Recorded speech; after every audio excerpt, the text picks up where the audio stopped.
একবার ইস্তেগফার করুন, জীবনের গুনাহগুলির মাফ করিয়ে নিন। তাই তো রব্বুল আলামিন বলেন, ইয়া আইয়ুহাল্লাযীনা আমানু তুবু ইলাল্লাহি তাওবাতান নাসুহা। রব্বুল আলামিন বলেন, ঈমানদার গণেরা রে, তোমরা তওবা করো নাসুহার মতো। তোমরা যদি তওবাই করবে তাহলে নাসুহার মতো করো। নাসুহা কারে বলে? নাসুহার কিছুগুলি ব্যাখ্যা রয়েছে। প্রথম নাম্বার ব্যাখ্যা হলো, তোমরা এমন তওবা করো, বিশুদ্ধ তওবা করো, যেই তওবা করলে তোমার জীবনের গুনাহগুলি মাফ হয়ে যায়। আপনি বলেন, আল্লাহ আমি আর কখনোই ভুল করব না, আমি পাপীর ঘরের পাপী, গুনাহগারের ঘরে গুনাহগার। শুধু পাপী নয়, আমার বাবা পাপী, আমার মা পাপী, আমার 14 গোষ্ঠী পাপী। অতএব আমার আল্লাহ আমার জীবনের গুনাহগুলি মাফ করে দাও। আপনি প্রথমে বলেন, আমি সেই গুনাহ থেকে লজ্জিত, আমি সেই গুনাহগার থেকে লজ্জিত, আমি সেই অন্যায়টা থেকে লজ্জিত হয়েছি, আমি আল্লাহ আমারে মাফ করে দাও। আল্লাহ বলছেন, তুমি প্রথম নম্বরে সিলিন্ডার হও, নিজেকে বলো গুনাহটা থেকে ঘৃণিত হও, তারপরে বলো আল্লাহ আমি আর গুনাহটা কখনোই করব না, এই গুনার কাছেও যাব না। এইরকম স্বীকৃতি যদি তুমি দিতে পারো, তাহলে তোমার তওবা গ্রহণযোগ্য হবে, কবুল হবে। নচেত তোমার কখনো তওবা কবুল করে নিতে পারি না। আমি এক কুইন্টাল কই নিতে স্বীকার শোনা হায় কই দাও, এক কুইন্টাল কই নিতে দাও, বিচার করে আগে কই দাও,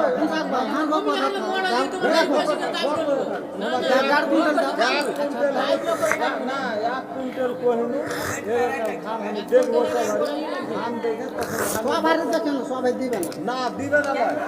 তাহলে ভাই আব্বাজান, আপনারা এই লাইলাতুল কাদরের রাত্রি, এই শবে কাদরের রাত্রিতে ভাগ্য নির্ণয়ন করার হয়। এই লাইলাতুল কাদর মানে হলো কি, এক বছরে আপনি কি করলেন, আপনার সেই জীবনের গুনাহগুলির মাফ করে দেওয়া হবে। তাই তো রব্বুল আলামিন বলেন, ইন্না আনজালনাহু ফি লাইলাতিন মুবারাকাহ ইন্না কুন্না মুনজিরিন। আমি এই মহামান্বিত রাত্রিতে আমি আল্লাহ কোরআনটা নাজিল করেছি, এই মহাবরকতময় রাত্রিতে, মুবারাক এটা রাত্রি। ফিহা ইফরাকু কুল্লু আমরিন হাকিম। আল্লাহ জানিয়ে দিয়ে বলেন, গোলাম এই রাত্রিতে তোমাদের ভাগ্য নির্ণয়ন করা হয়, বাজেট করা হয়। তোমরা এক বছরে কি খাবা, কি পড়বা, কি চলবা, কেমনে চলবা, কেমনে খাবা, কেমনে তোমরা চলন ফিরন করবা, আমি আল্লাহ এক বছরে তোমাদেরকে বাজেট করে দিই। অতএব লাইলাতুল কদর ভাগ্য নির্ণয়ন করা রাত্রি। এই রাত্রিতে আপনি জাহান্নামী বলে ঘোষণা, কিন্তু আল্লাহর যদি রাজি করিয়ে নিতে পারেন, হতে পারে আপনার জন্য জান্নাত হয়ে যেতে পারে। আল্লাহর যদি চোখের পানি ফেলে ফেলে যদি চোখের পানি বেয়ে যদি আল্লাহর রাজি করিয়ে নিতে পারেন, আল্লাহ হতে পারে জান্নাতি আপনারে বানিয়ে দিতে পারে। আপনি হবেন জান্নাতি, আপনি হবেন জান্নাতের হকদারি। কিন্তু টাকা টাকা করে, বাড়ি বাড়ি করেন, গাড়ি গাড়ি করেন, এই বাড়ি তো আপনার থাকবে না, এই বাড়ি তো আপনার চলে যাবে। কেউ মানে হিন্দু ধর্ম, কেউ সনাতন ধর্ম মানে, কেউ যখন মারা যায় তখন কোনো মানুষকে মাটি দেওয়া হয়, সেই মাটিতে পচে গলে শেষ হয়ে যায়। আবার কোনো মানুষ যখন মারা যায় তাকে তখন চিতায় জ্বালিয়ে শেষ করে দেওয়া হয়। আবার কোনো মানুষ যখন মারা হয় তখন তাদেরকে কফিনে রেখে তাদেরকে বন্দী করা হয়। মুসলিম হইলে কি বলেন না, বুজুর্গ মানুষ আছে বলে কে কইছে বিয়ে করতে আসবে, তো একটা বুড়ালে আছে না, একটা বুড়া আছে নাকি, কইছে লিয়ে চ বাক্সতে উধার না ভাইয়া লাগবে। বলেন কত দিবেন? এক কুইন্টাল কইছে, আর খুব বড় কামি আছে। প্রথম নাম্বার হলো, যারা এমন করে দান করে, ডান হাত দান করলে বাম হাত বুঝতে পারে না, ওই লোকগুলির সেই দিন আরশে আজিমের ছায়ার তলে রাখা হয়। তাহলে আল্লাহ যদি সেই দান করতে পারে, তাহলে আল্লাহ তাদেরকে তুমি আরশে আজিমের ছায়ার তলে রাখিও। তাহলে এই রাত্রিতে কি করে আল্লাহ? আল্লাহ প্রথম নাম্বারে আসমানে ডাক দিয়ে বলেন, ইন্নাল্লাহা আযজা ওয়া জাল্লা ইয়াবসুতু ইয়াদাহু বিল-লাইলি লিয়াতুবা মুসিউন নাহার ওয়া ইয়াবসুতু ইয়াদাহু বিল-লাইলি লিয়াতুবা মুসিউল লাইল হাত্তা তাতলু আশ-শামসু মিন মাগরিবিহা।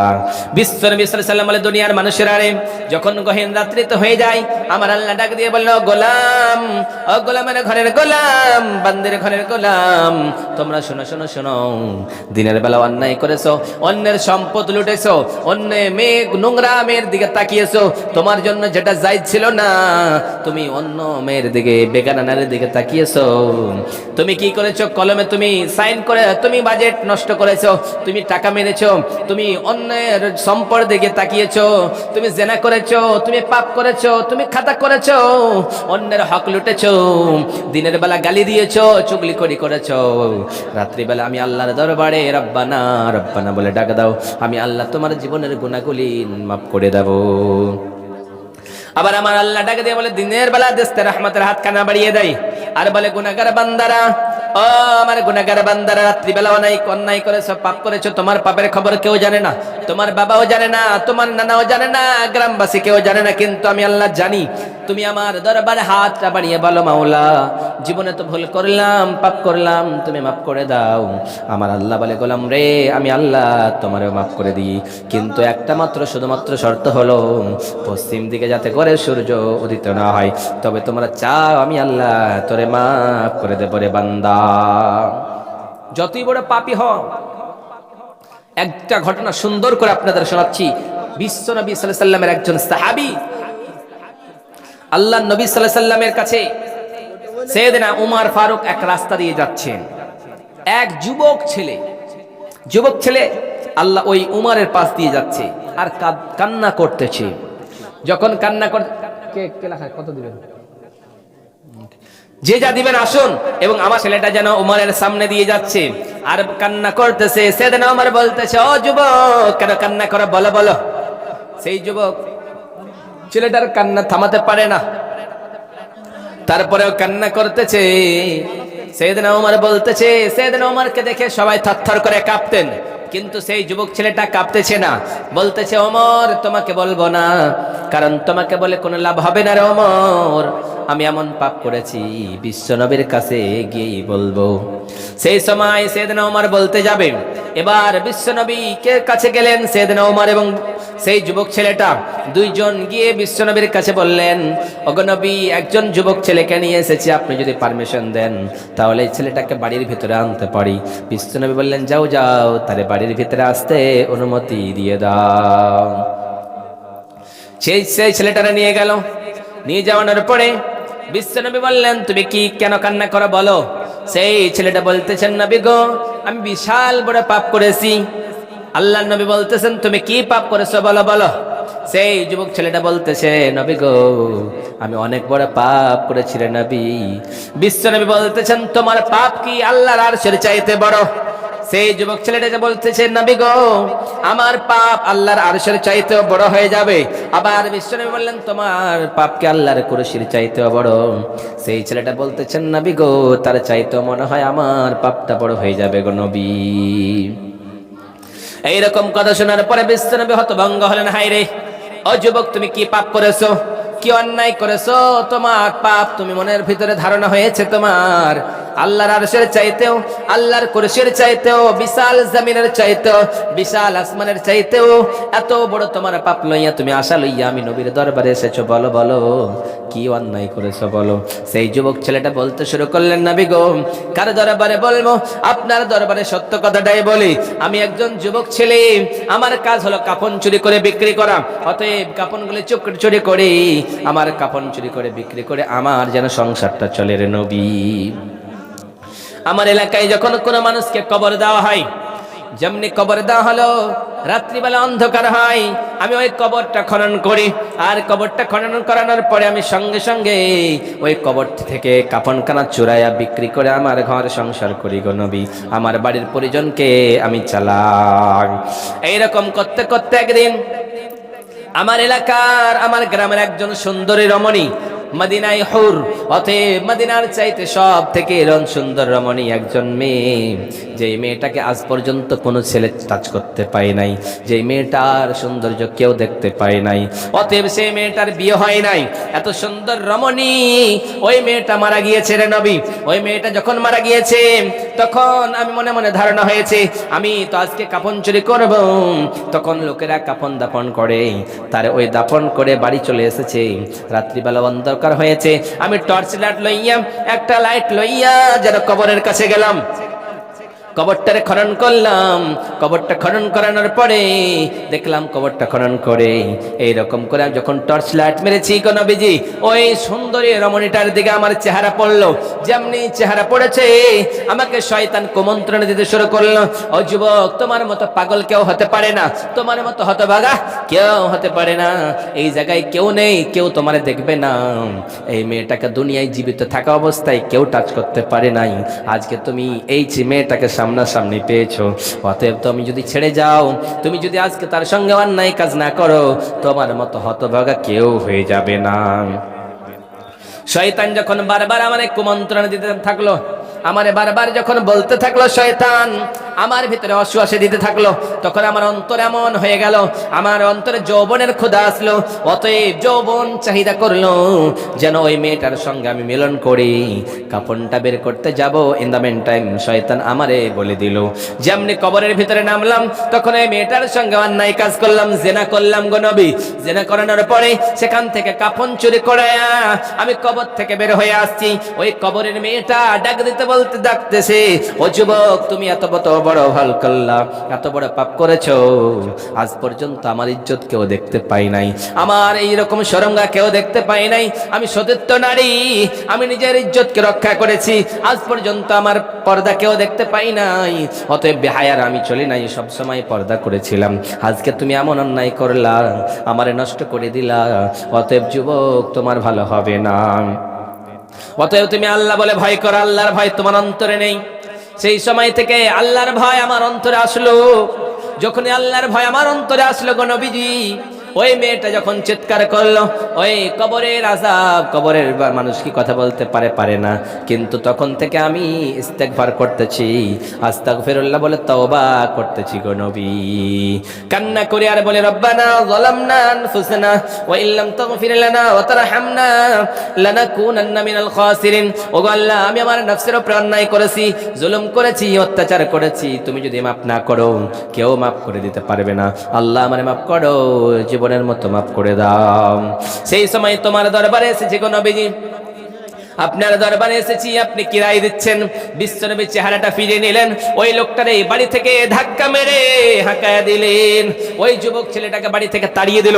বাড়ি থেকে যখন তাড়িয়ে দিল, ওই যুবক ছেলেটা আশা লইয়া গিয়েছিল মুহাম্মদ সাল্লাল্লাহু আলাইহি ওয়াসাল্লামের কাছে যদি যাই তাহলে তিনি ফিরিয়ে দেবেন না।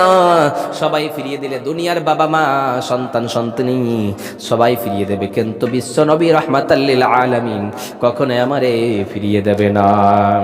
যখন এরকম কথা বলল, সঙ্গে সঙ্গে বিশ্বনবী তারে তাড়িয়ে দিল। এবার অনেক দিন চলে গেল, 40 দিন যাবত পাহাড়ের উপরে কান্না করতে থাকলো যুবক ছেলেটা। কান্না করতে করতে যেন তার দোয়া আল্লাহর দরবারে কবুল হয়ে গিয়েছে, আল্লাহ তার দোয়া কবুল করে নিয়েছে। এবার বিশ্বনবীর কাছে ওহীর মাধ্যমে জিবরিল আমিন কত দিলেন? 500 দিলেন। রাজত্ব ভেবেছে, নিজেকে বড়ত্ব ভেবেছে, কিন্তু কখনোই ভালো কাজ করেনি।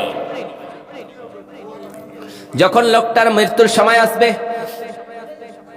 লোকটা বুঝতে পারলো, হায় রে, আমার মালাকুল মউত চলে আসবে, আমি মনে হয় দুনিয়ার জমিনে আর বাঁচবো না।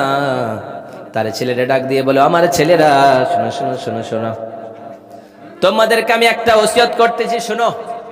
তোমরা কি করো, আমি যখন মারা যাব তখন তোমরা কি করবা, আমারে সুন্দর করে জ্বালিয়ে দিবা, জ্বালানোর পরে সুন্দর করে আমার দেহর সমস্ত হাড়গুলিকে যখন চুরমার হয়ে যাবে, ছাই হয়ে যাবে, সেগুলিকে তোমরা সমুদ্রে ভাসিয়ে দিবা, হাওয়ায় ছেড়ে দিবা, জমিনের ভিতরে উড়িয়ে দিবা।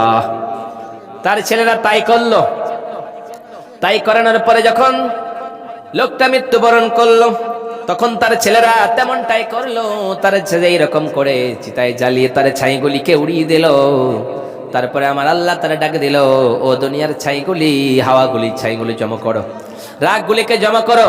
সমুদ্রের পানি, জড়বস্তু আল্লাহর কথা শুনে কিন্তু মানুষ শুনে না, জড়বস্তু হাওয়া আল্লাহর কথা শুনে কিন্তু মানুষ শুনে না, সবাই আল্লাহর কথা শুনে কিন্তু মানুষ শুনে না। মানুষ আল্লাহকে বলে ভুলে যায়, আল্লাহকে ভুললে হবে না, আল্লাহকেই স্মরণ রাখতে হবে। তখন আল্লাহ বললেন, ও লোক, তুমি কেন এরকম কাজ করেছিলে? সুন্দর করে মানুষ বানালো তারে। মানুষ বানানোর পরে তারে জিজ্ঞাসা করা হলো, তুমি এই কাজটা কেন করেছিলা? এই ওসিয়ত তুমি তোমার ছেলেরে কেন করেছিলা বলো?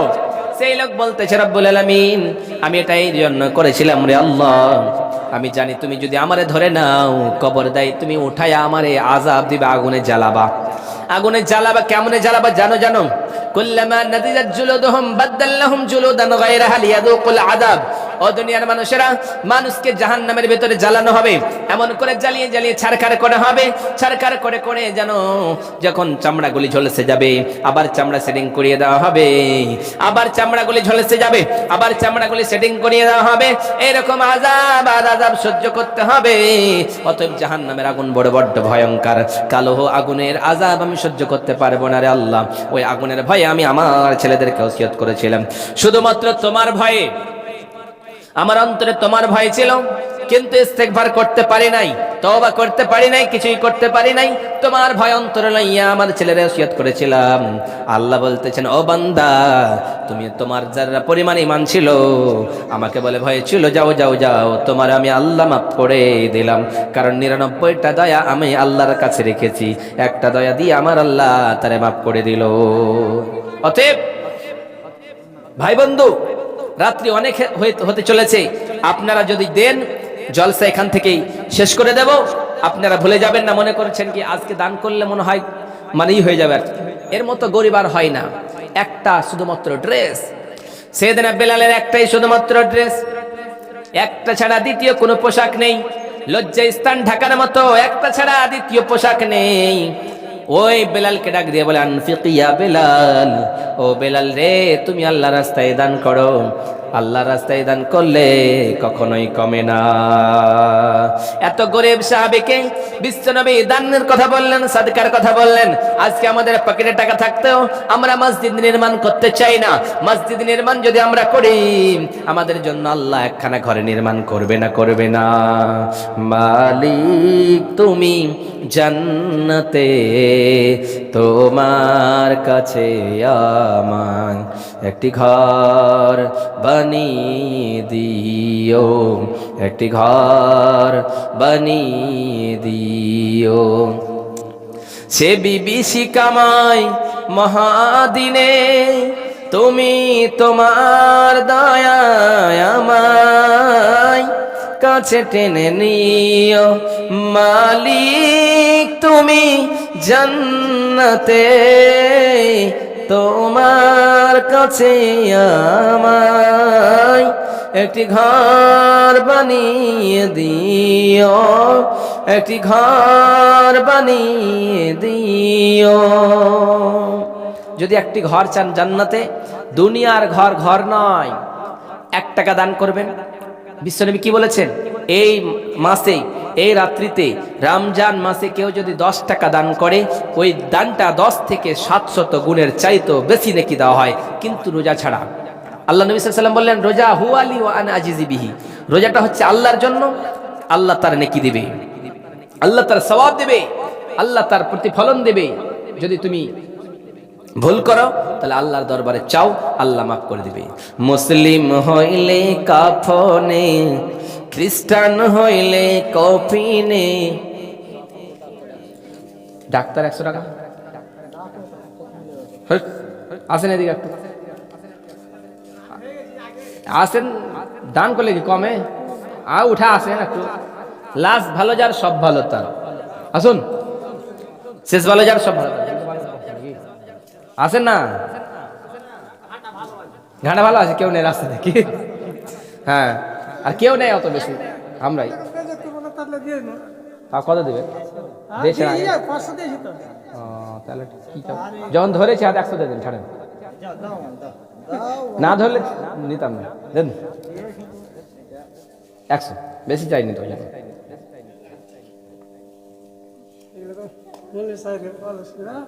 পলিসি না করলে মসজিদ হতো না, মসজিদ হবে না, তখন বলবেন কি মৌলভী সাহেবরা। আচ্ছা ঠিক আছে, দান করলে কমে না, আল্লাহ বাড়ায় দেয়। আচ্ছা ঠিক আছে, ঠিক আছে। আমিন ওয়া আমিন, আল্লাহ আমিন ওয়া আমিন। মোদের দোয়া কবুল করো রব্বুল আলামিন। আরেকজন ভাই আমার এখানেতে আসিয়া 200 টাকা দান দিল মসজিদের লাগিয়া, থাকে যদি সেই ভাই কোনো বিপদেতে, বাঁচাইয়া নিয়ে খোদা দান বদলেতে। আমিন ওয়া আমিন, আল্লাহ আমিন ওয়া আমিন। পাক রব্বানা মিটাইয়া দিও খোদা জীবনের গুনাহ, আমিন আমিন। মুসলিম হইলে কাফনে, খ্রিস্টান হইলে কফিনে, হিন্দু হলে চিতায় পুড়ে ছাই।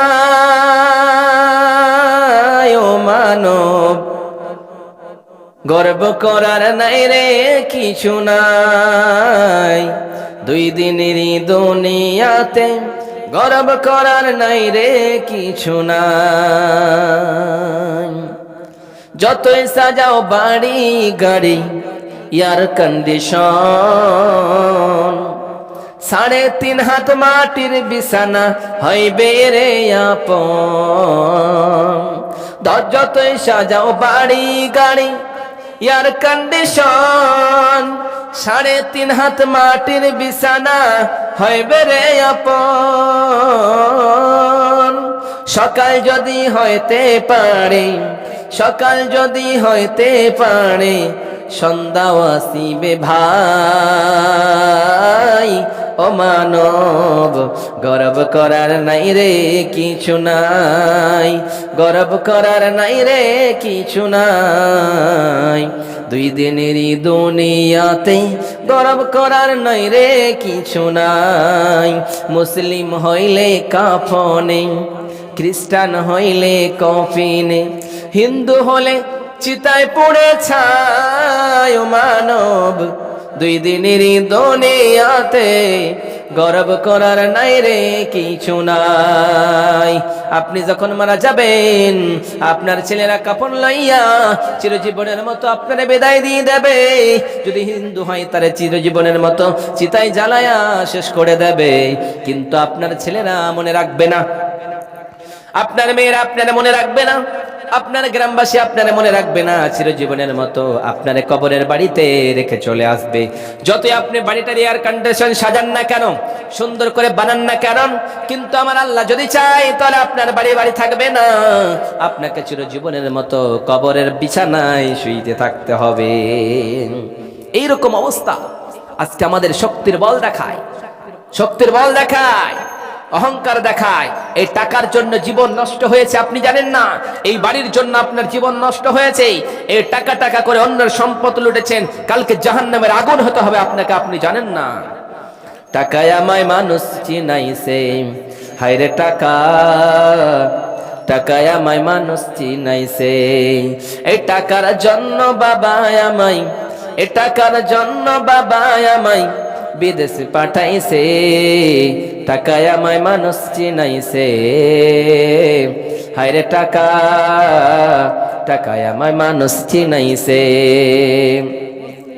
এই টাকার জন্য বিদেশে সে কষ্ট করিলাম, এই টাকার জন্য বিদেশে সে কষ্ট করিলাম। কতজনের কত কথায় আমি শুনিলাম। আপনি এত দূর থেকে রাত্রে আসলেন, 100 টাকা 200 করে ধান 20 কিলো 20 কিলো মিলিয়ে করেন। কায়ামায় মানুষ চিনাইছে, টাকা থাকলে নারী বাড়ি সবই তো হয়, টাকা থাকলে সমাজেতে বাপের বেটা কয়। আরে টাকা থাকলে নারী বাড়ি সবই তো হয়, টাকা থাকলে সমাজেতে বাপের বেটা কয়। এ টাকা সারা চলে না জীবন, এ টাকা সারা চলে না জীবন, বাবিল কইতাছে। টাকায় আমায় মানুষ চিনাইছে, ওরে টাকা, টাকায় আমায় মানুষ চিনাইছে। এ টাকার জন্য সোনার জীবন নষ্ট হইতাছে, এ টাকায় আমায় মানুষ চিনাইছে। এ টাকার জন্য বাবা আমায় বিদেশ পাঠাইছে, টাকায় আমায় মানুষ চিনাইছে। এ টাকার জন্য কত লোকে বকিল হইতাছে, টাকায় আমায় মানুষ চিনাইছে। এ টাকার জন্য কত মানুষ